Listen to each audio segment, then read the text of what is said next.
Okay, so next natin tutorial, example natin yung equal to. So, yung may variable tayo x pati y. So, 5 pati 3 is equal to.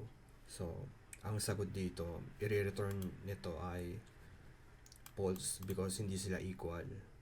So, paano naman kapag equal sila? So, palitan natin yung y ng 5. So, i-return niya true. So, kapag ginamit yung operator na to, ang i-return na sagot nito, true or false lang. So, katulad nito, ito false.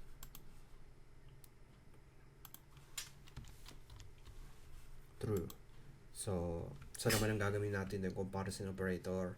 Gagamitin natin to sa loops, sa if statement, sa mga depende sa logic na gagamitin natin. So, ang tawag dito equal to, hindi to ganito equal, ibang meaning yan. So, equal ang ibig sabihin yan, i-check niyo yung comparison operator yan.